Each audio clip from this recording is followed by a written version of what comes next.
हम महालक्ष्मी मिश्रा सब गोटा के अपन चैनल महालक्ष्मी मिश्रा ब्लॉग से सब मिथिलावासी के स्वागत करे छी। और आइ हम सातम दिन के कथा सुनावे के लेल जा रहल छी।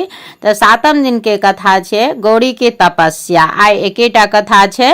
ऐसे पहिने हम छठम दिन के कथा में गंगा केना धरती पर एलखिन, गौरी के जन्म आ काम दहन ई तीनों सुनेना छलौं। तो आब अहाँ सब जे छे से गौरी के तपस्या सुनू। और जतेक मधुश्रावणी पूजा करे वाली छी, सुने वाली छी, सबके बहुत बहुत शुभकामना। गौरी तपस्या। गौरी काम दहन आ महादेवक व्यवहार देख डेरा गेलखिन। हुनका कतौ चैन नहीं भेटलनि, सदैव शिव शिव रटैत रहैत रहथिन। एहि बीच हुनका नारद मुनि सँ भेंट भऽ गेलनि। ओ महादेव के प्राप्त करबाक उपाय मुनि से पूछलनि। नारद कहलथिन जे बिना तपस्याक महादेव के दर्शन भेनाइ बहुत कठिन अछि। हुनका केवल तपस्या से अहाँ प्राप्त कऽ सकैत छी। तहन सखी सब महारानी मैना के सब बात कहलथिन। मैना गौरी के बजा के कहलथिन कि अपने ही घर में सब देवता छथि। एहन सुकुमार शरीर से वन में तपस्या केला से बड़ कष्ट होइत। तें हेतु हमर विचार अछि जे घर ही में तपस्या करू। मुदा गौरी के ई बात नहीं जचलनि। बिना महादेवक तपस्या हुनका चैन नहीं भेटैत छलनि। गौरी के दुखी देख माय बहुत चिंतित भेली। अंत में गौरी के जंगल जाय के आदेश दऽ देलखिन, जे जंगल जाय के तपस्या करबाक आज्ञा दऽ देलनि। गौरी माय बाप के प्रणाम के सखी सबके संग वन दिस विदा भेली। ओ पटोर आ गहना खोल कृष्णाजिन आ बलकल पहिर लेलनि और गौरी शिखर नामक चोटी पर गेली। फल फूल से लदल मनोरम स्थान के देख ओकरा साफ के तपस्या के वेदी बनाओल। ओही पर बैस ओ कठिन तपस्या आरंभ केलनि। गर्मी मास में चारू कात धुनी लगा कर एक सूरजक दिस ताकि तपस्या करैत रहथिन। बरसात में बिना अढ़वावला स्थान में तप करैत आ जाड़क मास में जल में ठाढ़ भ तपस्या करैत रहैत।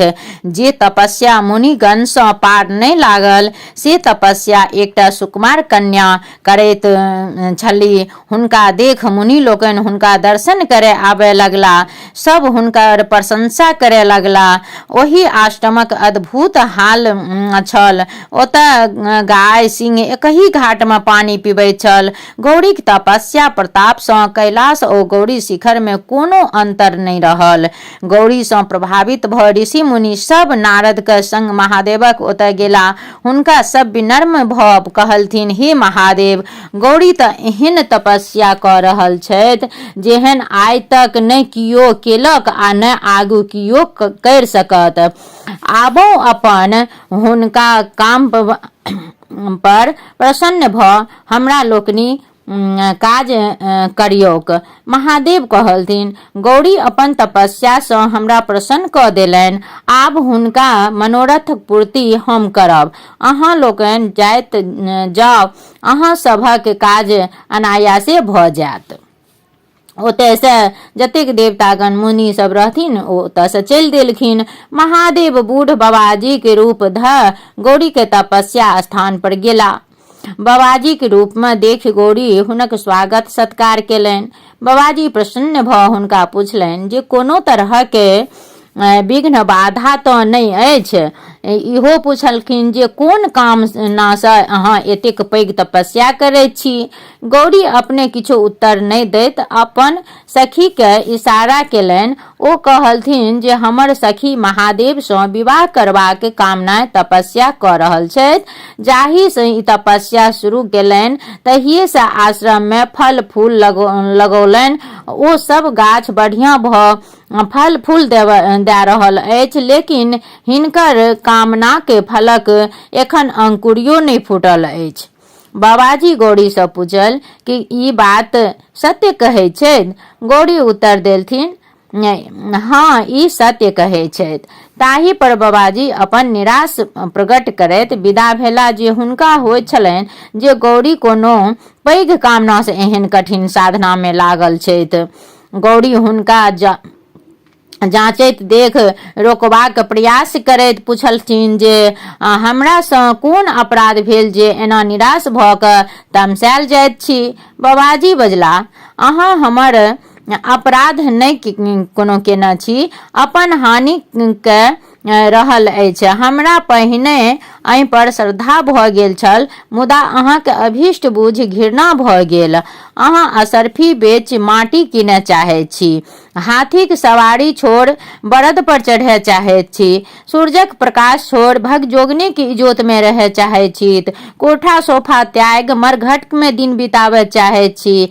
कते सर्वसम्पन्न इंद्रादि देवता आ कते भिखमंगा महादेव अहाँक सन सुकुमार आ परम सुंदर के ओही बूढ़ भिखमंगा महादेव जोड़ी केहन लागत। अहाँके एहन चंद्रमा सन मुँह और महादेवक दाढ़ी मोछ वाला मुँह, अहाँके कमल सन आँख और हुनका 3टा आँख, अहाँके माथ में फूलक बेनी आ हुनका माथ आ देह में छाउर, अहाँके शरीर में सोना गहना और हुनका शरीर में सांप लपेटल आ गर्दन में मुंडक माल।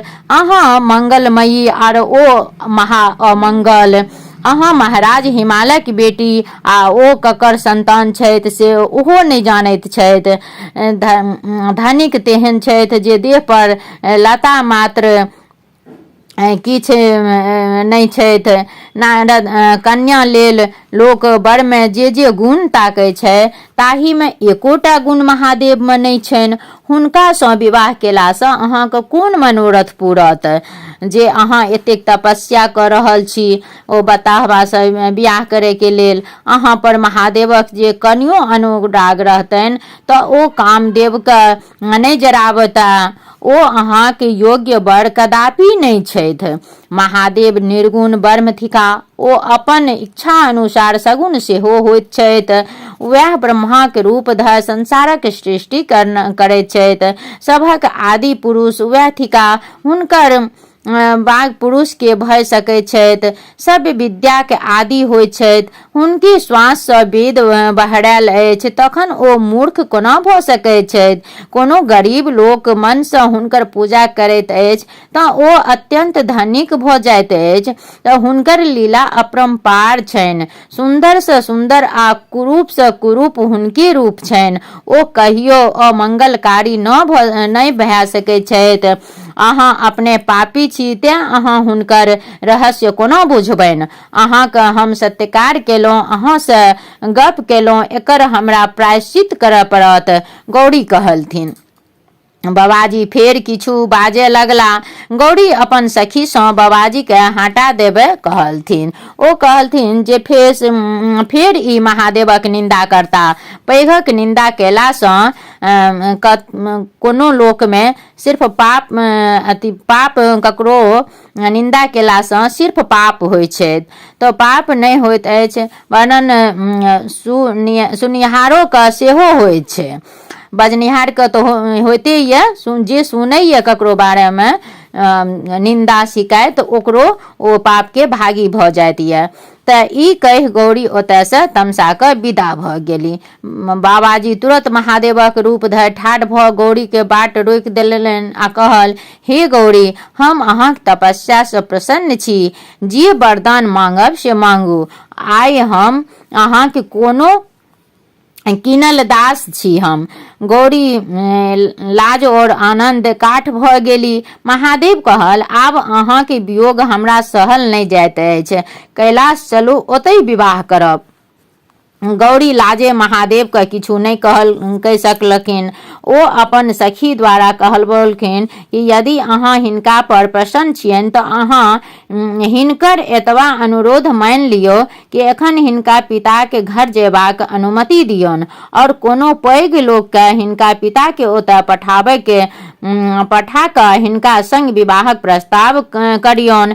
विवाहक जे प्रचलित नियम अछि ताहि अनुसारे विवाह होना चाही, जाहिसँ हिनक पिताके गृहस्था आश्रम सफल होइन और यश मिलनि। गौरीके बात मानि महादेव अंतर्ध्यान भऽ गेला। गौरी अपन पिताके घर एली। हिमालय और मैना गौरी के सखी मुँह से सब बात सुनि प्रसन्न भेली। ऋषि मुनि समाचार पाबिते हिमालय के ओतऽ एला। तो ई रहे गौरी के कथा। आब आगू के 8म दिन के जे कथा हैत ओहिमे गौरी के विवाह हैत। अखन जे छै से सिर्फ जे छै से प्रस्ताव लैके बात भेलै हन जे अखन जाके बात विचार करथिन। बस एतबे आइ कथा रहे। एकर बाद फिर जे छै 8म दिन के कथा में गौरी के विवाह हेतै। तऽ अहाँ सबके फिर मिलै छी हम नेक्स्ट वीडियो में।